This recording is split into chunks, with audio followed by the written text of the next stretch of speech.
Welcome, guys, to another episode with MoneyFit MD. I have the distinct honor and pleasure of welcoming our guest, our super duper special guest, one of the members of our Wealth Village, a badass woman physician, Dr. Tricia. So let's just go right to it. Welcome, Dr. Tricia, to our show. Hi, thank you. Thanks for having me on. It's such an honor. Absolutely. So let's just go right into it because, I know that this is going to be a conversation that is going to be helpful for many people. And I want to just ask you, tell us or tell the listeners a little bit about where you were in your journey when we first met or when you discovered Money Fit MD. So that's funny. Where I was about maybe 1 year post-divorce. I have two kids. Um, and I had gone to a non-financial conference and I heard Dr. Latifat speak. And I had come off of a lot of kind of post-divorce expenses, house stuff, lawyer stuff, just things that I wasn't accustomed to um, being responsible for financially. And it was a bit of a mess. Um, I didn't know where things were. It was kind of a paycheck to paycheck situation. But more than that, it was just lost. It wasn't even the actual paycheck to paycheck. It was just like, what am I doing? So I went to this non-financial conference and I heard her speak, and something compelled me to hunt her down after the speech. And I think I said something to the effect of, I just need help. Like, I don't know. And she asked, you asked me a ton of questions. And I think after the fifth, I don't know, you were just like, oh, okay, just reach out. Because it was, how much is this? I don't know. How much is that? I don't know. And I just had no idea. And I have not looked back. It's been just an incredible journey since that random encounter changed the course of everything. So Wow. Wow. And that was how long ago? Do you remember? it was a year and a half ago. It was September 2023. What year are we in now? 2026. 2024. 2024. And so you mentioned that this was a year post divorce for you. Did Yes. that play a part at all? Or what part did that play in terms of you? Because there might have been some thinking already going on in your mind about how finances work. Tell us a little bit more about that. So finances, were something I didn't really pay attention to. Um, I knew I had enough to do the things I wanted to do, sort of short term, actually, in retrospect, very short term, but I didn't know it was short term. So my vantage point was I had enough. We traveled, we lived nice. I didn't really think about it. I bought what I wanted. And then post divorce, not just the expenses, but actually the mindset of it's just on me. Like, I really got to know what's going on here because no one's coming to save me here. And it's my responsibility, but it didn't feel burdensome. I mean, it did because I didn't know what I was doing, but it felt like an opportunity. Here was an opportunity for everything that I had farmed out to somebody else all the time, my parents, my husband, whoever. Um, and it was an opportunity for me to figure this whole finance thing out and kind of make my own decisions and know what direction my life was taking as opposed to just kind of being brought along for the ride. And prior to that conference, that non financial conference, because you were just there minding your own business, prior to that, had you ever thought that money was something that needed to be addressed, or you were just so satisfied in the short term that you were not even, did you think there was a problem before you heard me talk? Um, for 1 year, the 1 year post divorce, I knew there was a problem. Prior to that, the other 40 plus years, no, I just thought, I didn't think, I just abdicated it elsewhere. But in that 1 year, I did realize because my spending that I had never really thought about. It was forced to change, but it didn't feel like a decision. It just felt like it just, I didn't, wasn't mathing anymore. But, but there was a problem. And I think even in the early stages of Wealth Village, the problem was even more highlighted because then you know what you don't know. You hear things and you get asked questions and you just listen to the other women and you're like, oh, I never even thought of that. So you start to see the gaps, but then you can fill it. Then you have a opportunity to add knowledge and figure it out and listen to other women. And so it doesn't, it felt more empowering than I thought it would, this journey so far. So now let's go to that event when you reached out. Is that something you typically do, or is that out of character for you to like have a conversation with the speakers?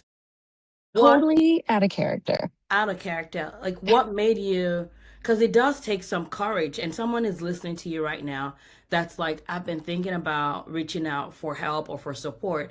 What was it that made you raise your hand, for lack of a better term? Um, Part of it was you and your story, but your story seemed totally unattainable. But just kind of the fact that you had the audacity to do it and then to share it, I was like, okay, there's something here. I didn't think it would, I didn't know where it would go, but I knew there was something there. And honestly, I thought, wow, this I wasn't even looking for. I need something. And I am not like a typically vulnerable person to just be like, hey, I don't know anything about anything and I need help. That is not my personality. But I just was like, this is an opportunity. And if I continue where I- the trajectory I'm on, I already know where it's going to end up. So just take a deep breath and just jump into something that you don't like, you have no idea what's going to come from it. But it was very not my norm. In fact, all my friends were like, you did what? I was like, yeah, I followed her out to the thing. So it is not typical. You said something really briefly that I think is such an important point, and I'll explain why. When I started my financial journey, part of the reason was I had this moment in time where I realized what my future was going to look like if nothing changed. Meaning that if I kept my head in the sand, for me personally, that looked like I was going to get burnt out. I was going to hate my life. I was not going to be the kind of mother that I wanted to be, that I was going to regret ever becoming a physician. So, me deciding to actually do my finances was based on my those fears.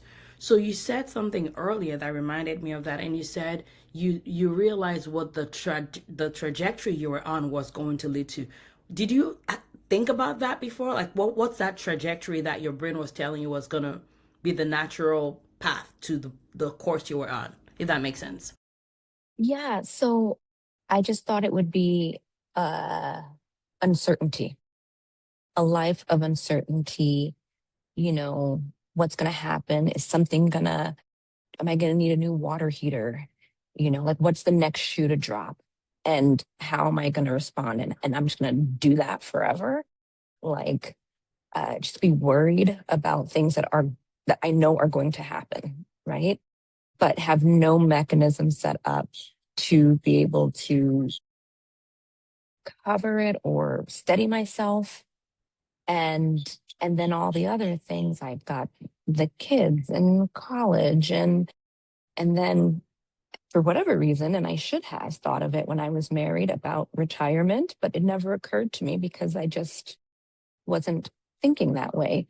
But now I was like, well, I'm not trying to work forever. Like, what am I doing to get that aligned? Because that's just me. And to say it's just me sounds like a pity party, but I didn't feel that. I just felt like, okay, get it together. Like, these are real things that you now are forced to worry about. I don't want to say have to worry about because I should have been worrying about it or planning for it all along, but it was sort of like that sign that you got to get these things together. You can't just keep living so unsettled. So at this point, you had been an attending for roughly how many years? Uh, about 11. 11 Mm, years. And yeah, prior to about that. this, did your family talk about money? Did your spouse try to, oh, your ex-spouse, excuse me, try to talk about money to you? And you're like, y'all mind y'all business. Or like, y'all, it just did not even occur at all. um, you know, family wise, not specifically, which my family's in finance actually, but not really. It was, more so get a good job, get a good career, invest, like get a job with a 401k.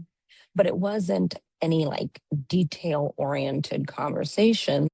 Um, I think I picked up how I wanted my life to be from my family, but not, I didn't really inquire or get in the weeds of how that was going to happen. I knew, like my parents, they're retired and they travel when they want and they live a good life and they're conscientious. And I was like, that looks good. But I didn't really know the steps of how to get it beyond get a good job. As far as my ex spouse, no, we never spoke about it. Um, and I don't know why. I don't actually know why. I know that I was totally not interested in it, but I also don't think that it was brought up and that I shot it down. I just think it was I'm going to worry about A, B, C, D, E. You worry about, GF, whatever. And that was it. Got it. So now let's go to we meet you, and thanks for sharing because there's so many women that I was one of those women that I wish I'd heard the story of other women. So I want to say thank you, first of all, for sharing this with us. So now let's go to the moment like you and I talked, and you're like, okay, the wealth village is a place. Like, what was it that made you think this was a place that you even wanted to be before you even joined?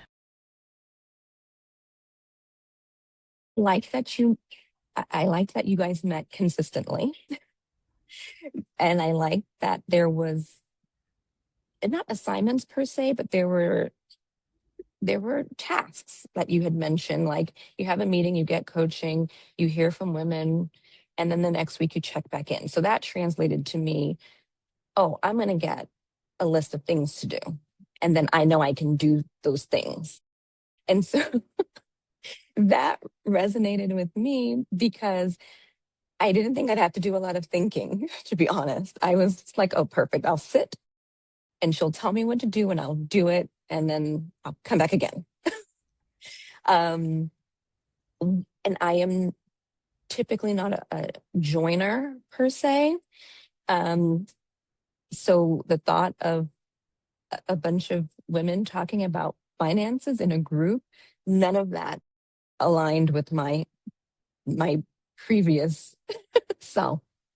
Um, but I think at some point in life, if things aren't going the way that you want, then you've got to throw out well, it's not what I normally do because everything that you normally didn't, you're not happy with it or it's not filling everything.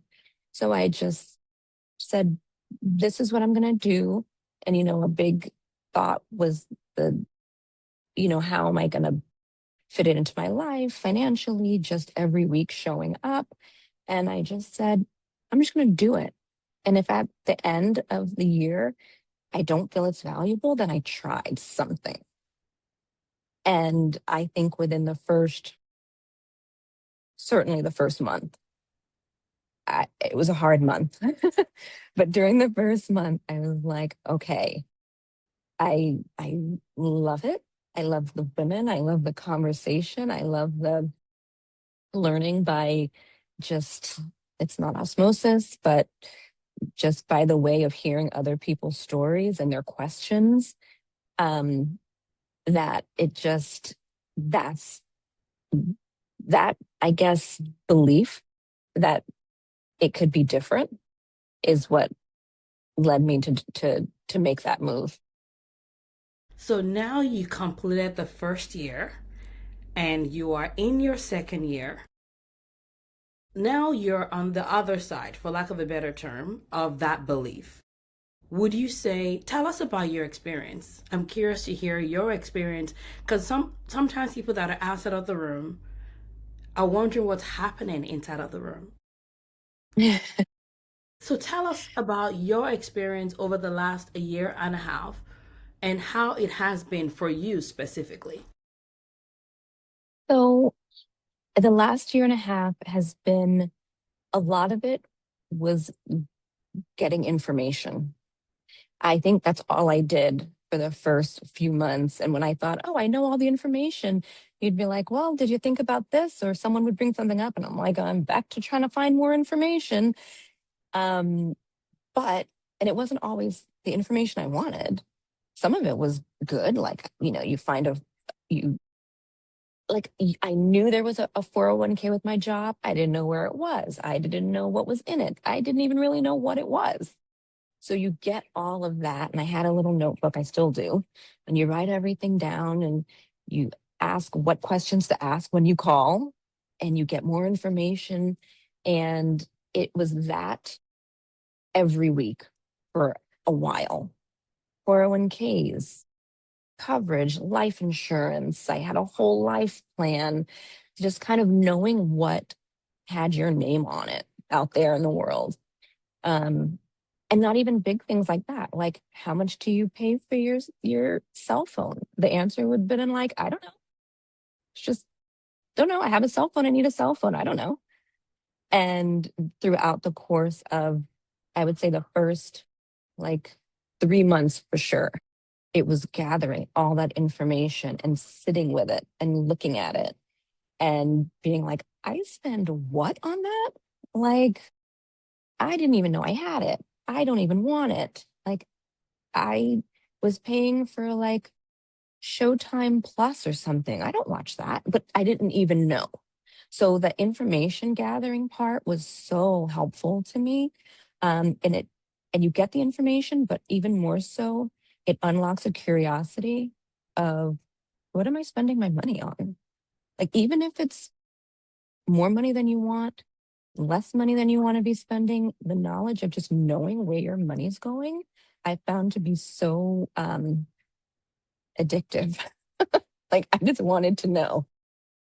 And then as it went on, it was like, how can you consolidate? Looking at interest, like credit cards. You look at it and then you call and you ask if it can be lower, or you find ways that you may be able to consolidate or save on interest, and really look at how much that bankrate.com of looking at, if I just pay the minimum and you look and like 30 years later, you're still paying for this stupid like outfit or whatever you charged, whatever.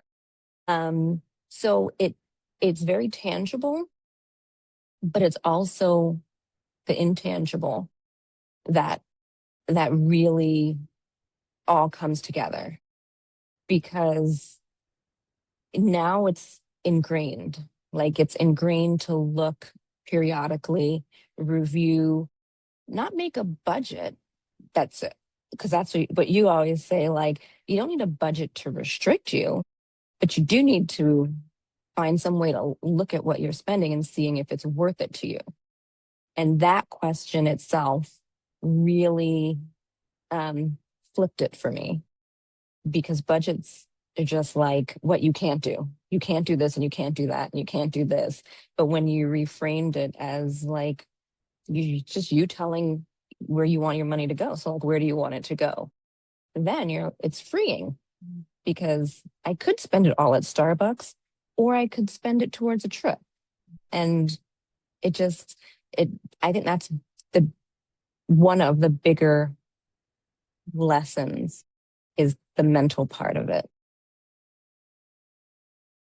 So, as you were talking about the trip, I was reminded that let's talk about surveys. No. Let's talk a little bit about surveys. And What are, or maybe a better question is, what are the ways that you have since diversified your income in a way that actually aligns with what you want, as opposed to like what some other people that we ain't going to talk about be doing, which is like completely doing surveys? I remember that day like yesterday. I asked you about it, and you were like, they're trash. Don't do them, but do what you want. Try. And you said, just try. And I tried I gave it a solid 2 weeks. I think I made about $35, give or take. That, mind you, is still caught up in whatever weird pool that they have. I don't even have the $35, but regardless. And it was just about like really looking at effort and what you were getting from it. And so since I threw that out, I started looking at things that, I did some locums. What child care was different. So I was able to do some like travel locums, which was good. But when things changed, I had to look and see what I could do from home. So through the Wealth Village, it connected with someone for consulting, which I had never done before. And I was like, I don't know what it is, but I will figure it out. Um, and that turned into another and another. And I think since October, maybe when I started that, I've done at least one, sometimes two a month. And the return on that time is like far outweighs. I could be doing surveys every single day, all day, every day, and I wouldn't touch it. And I said, in terms of like the money, like the money grab or just the say yes to anything, I just said I'm going to only do it for things that I'm interested in learning about or things that I want to learn. And if I don't really want to learn about it, then I'm just not going to go and it doesn't matter. But that sort of desperation, or maybe that's too strong a word, but it just got to be like what is beneficial to me, not just financially, but also just to my time. It's time away from your kids, it's time away from your couch. And so, and the opportunities just keep coming. And it's nothing that I ever considered anything besides time for money in a hospital. I never considered at all. And I never would have had I not, you know, said, yes at that very, very beginning. Um, so I do that and I do some chart reviews because it works with my schedule.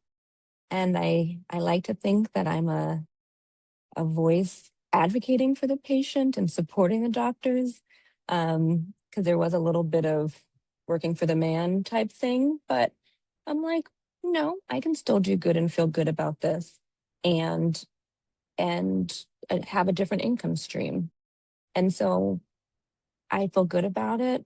Uh, I've used that money for things that are completely just, it's in a separate account for travel, for massages, and it doesn't come out of anything that I'm doing with my primary income source. And it feels really good. That's so amazing. And it's, I mean, I know many of this, but it's great to hear it. I'm happy and glad to hear you share your story with me. I get to hear your story again, and it's so amazing. You mentioned about your time and exchanging time for money. Tell us a little bit about that. How has your thought, you mentioned it briefly, but I do think that it's something that those that are listening may benefit from. How has that changed for you compared to before, what before we knew each other, before MoneyFit MD, Wealth Village, and now where you are today, about how you see your time, even when it comes to earning? So before, it was just you go to work, you see patients, you get a check, and that's how you make money. And it's a little restricting. It's a lot restricting, or a little restricting, even if you love it, which I love it. I love going to work and seeing patients. But we work for systems for the most part, if we're not self-employed, and they can change their plan, their mind any way, anytime they want. And that directly impacts you 100%. Um, and I didn't think of it, and wasn't even aware of it, you know. And so now having this non-clinical income, I feel is like the next step. It's still time for money. I still have to do something to make something, but I'm not beholden to one area. And could I live on consulting in the way that I'm doing it? No, but it also unlocked that there's other things going on. There's other things I could do. And I don't know what they all are, but the knowledge of knowing that they exist offers a little bit of freedom. Um, and I, I'm even nervous to tell you because I have not voiced it on the call, but I do know that at some point the next step is something that is not time for money, an investment or a property or something. I don't even know, but I know that that's like the next level. Um, We already know that. We already know that. We already know that. We already know that. And there's time and seasons for everything. And I just love watching the progression that you have made. And I will be honest, like when you came on the calls, yes, you'd be like, just tell me what to do and I'll go do it. And but you did that at the very, very beginning, but it was because that's what you needed to build the confidence in yourself. And then you would come on the call and you would be like, oh, I did something else. And we're just like, okay, Tricia, what else? Like I did something else. I did. And for anyone listening, that is a fear that many of us have, is that are we gonna get the guidance that we need? Are we gonna get the support we need until we increase in the confidence to be able to do it? And I want you to speak about that a little bit, like the support that you get inside of the community. Tell us a little bit more about that. it's honestly, it's support that I never actually thought I needed. Being, what's the word, toxically independent or whatever. I didn't think that I needed support. I felt like I needed maybe direction and knowledge, but not like, that's incredible. I just didn't think that that was something for me. Um, but there, and it doesn't feel, it feels like friends are like, great job. Like, you did great. Like what you would tell a friend in conversation. It is not performative in any way. It's just like genuine people who move together, different paths, but together, and are genuinely supportive and happy for any any win, any not even win, any movement in the direction. You don't have to have completed it, but like I called, and it's like, great, you made a move. And it really, it feels really good. Um, because it reminds you that it's not just you. You are happy for other people's wins and other people's just realizations and just movement, and they're happy for your movement. And it doesn't have to be, I think I believe everyone at the beginning says, I have a small win. And you're always like, there's no small wins. It's just a win. And inevitably, the small wins, you don't notice it when it's your small win. But when you hear other people say their small win, you're like, that's huge. What does she mean small? That's like, let me write that down. I need to do that. And it's just energetic, and you feel like you know people that I mean, you do know them, but that you may or may not have ever met or seen. And it's wins everywhere. It's financial wins, it's family wins, it's, you know, wins on notes. After I did the note rehaul, it was like, yeah, it was like great just to be like, I didn't have any notes to do at home. And that was, you just get the little credit that we deserve, and you give it. And it's really something I did not for 1 minute think about or think would be such a big deal when I started. That is such a good point. And I love that you said toxic independence because as high achieving women physicians, many of us have that. We've been judged for needing support and we've been applauded for not needing support to the point that we're carrying things that we should not even be carrying and we think that is normal. So when Right. it's like someone is like, we can, like, you've got this, we've got this. What do you need? What support? Let me introduce you to someone. Um, you're like, your nervous system starts to relax in a way you didn't even know you needed. So let's shift gears a little bit and tell me, because you as a single mom, how has this impacted your life as a single human in relationship wise, but also as a mom? And I would like for you to speak about the fact that you are a single mom with more than one kid. And so how is time? How have you been able to do this work? Because that's one thing that keeps some people hung up is how am I going to be able to if I join this, if I start to look at my finances, if I start to do the things that you have done, how am I going to follow through if I'm already struggling with time as a single parent? Yes. And that was definitely difficult in the beginning. Um, but I sort of, one, my kids know I'm like, I have money school. And they're like, it's money school tonight? Okay. Like they know. Now they're trained, they know what it is. Um, and it's along the way, it's given me back more time, and maybe not in number, but in quality of time. Um, I still get home at the same time. These other things some things are fixed, and that's just what they are for the time that you're in. But you just hear how other people handle it and maneuver it. And it's made it first non financial. When I did the notes uh, kind of course, one thing that was said was to stay focused and avoid distraction. And one of the things that I wrote down was, this is what I'm doing right now. Like, I'm doing notes, I'm not doing teams, I'm not doing whatever. But it translated to home because I would say, like, this is what I'm doing right now.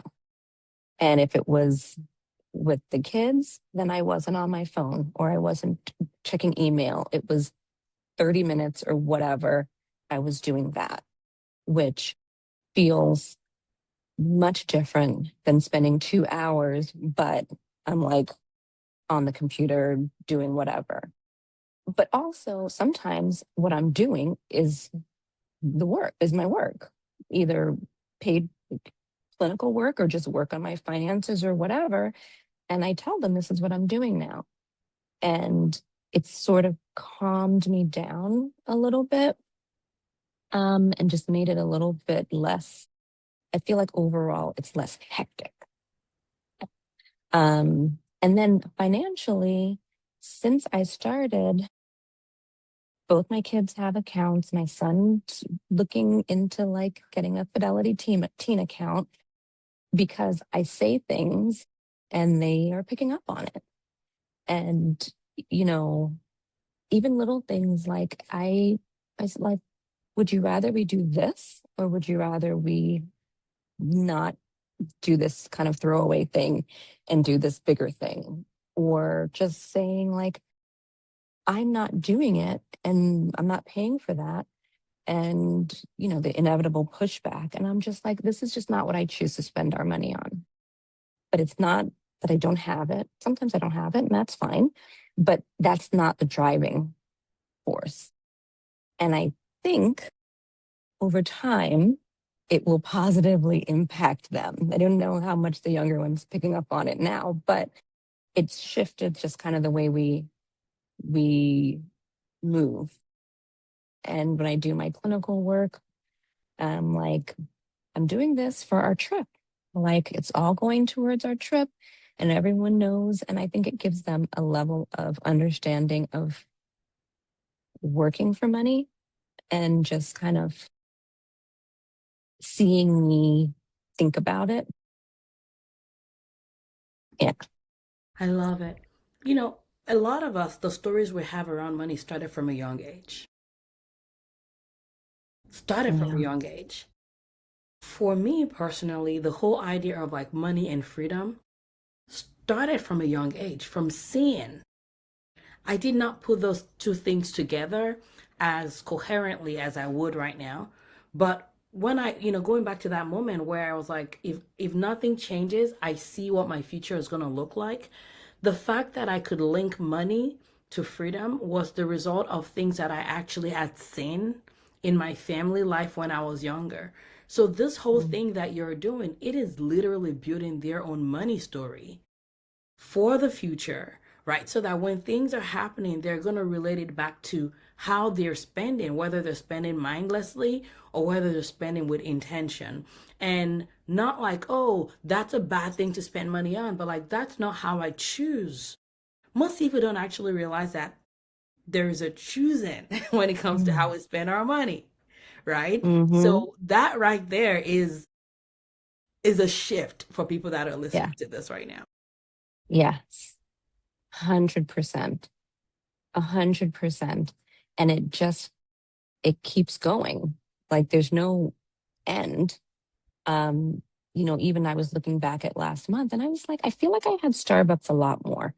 So I just like, typed it and it shows you all the things. And I was like, that is way too much. I don't want to be spending all that. So I took and I just like bought the tea that I wanted. All I get is tea. And I was like, this is even expensive tea. I'm I don't want this. And I did it.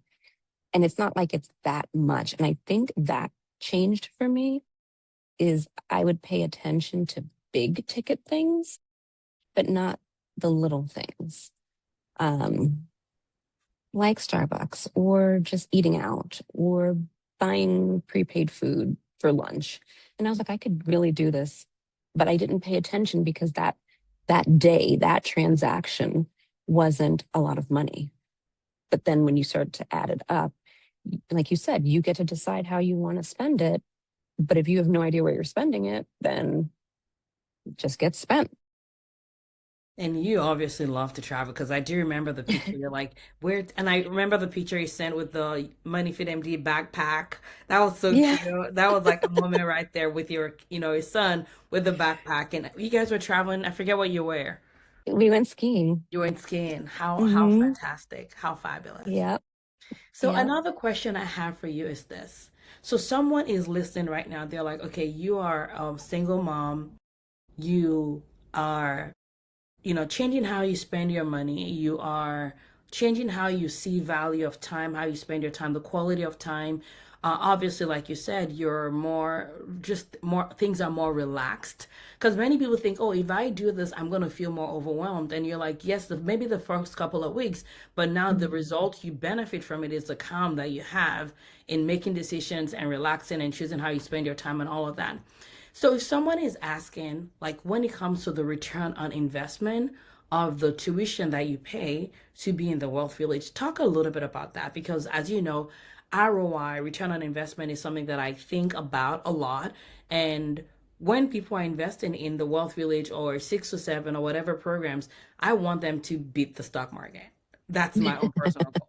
I want them, like, I want to be able to market ethically because I'm like, if you do the work, your ROI will be higher than what you get in the stock market if you do the work, of course. So talk a little bit about how has the return in investment been for you?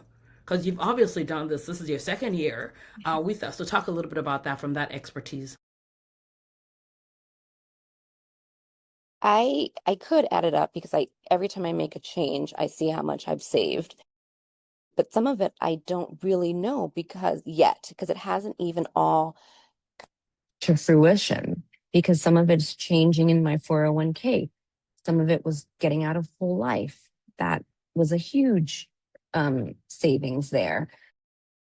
Getting infidelity in starting the stocks and how do you call it? Optimizing, maximizing the 401k. All those things are not, they don't end right now. They just kind of keep compounding. So that by itself, I know it's paid for it. But even in the things that I can tangibly see month to month, um, just the losses, the drains each month, and the interest saved by acknowledging what the interest was and making changes, um, that's all paid for itself. So there's, to me, it's like in three parts. One is like future, which I feel has definitely check, that did it. And then one is now, which I can feel and I see the changes. And then there's this big box of possibility. Like, I don't even know because getting, I'm still getting the knowledge. I'm still growing. But it feels counterintuitive to spend money when you don't have money or that you don't have the money you want or whatever. The difference to me or how I saw it is I'm making changes that keep giving. I keep benefiting from it. This last couple months, I started with the tax strategist. Didn't know that even existed. So, so that's savings. So it's just like this group that you can't fully quantify, but what I have been able to quantify is it paid for itself. And honestly, I was spending so much more money without thinking, just the actual amount of money per month or per period. I was mindlessly spending a good portion of that just floating away. So it feels, you don't notice that you're spending it. So it feels harder to spend it on some one thing. But really, that's like in your head and you'll forget about it like month one. I don't even think about it anymore because it's just an investment in all those other things. And it's teaching me so much that I'm actually saving money, planning money in the future, and then all the non financial things. So I don't even think about it anymore. So this is a bonus question. And I didn't warn you. I didn't, you may not have seen this question coming. But in the Wealth Village, we talk about the arms of wealth. Um, since you've been in this community, what is one arm of wealth that you'd say you have grown that has surprised you the most? Oh, I can't remember if it's rest or fun. I might be rest, but I think the debt freedom. I think that's the one that surprised me the most because remember, it took maybe the whole first year for me to stop obsessing about the debt because you'd be like, you have a plan, so stop worrying about it. And I'm like, but that debt.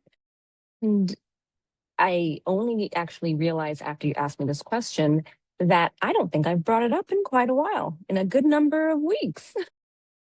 Not because it's not there, but just because, okay, because it's there. It's there. It's automated. I got a plan. I'm not ignoring it.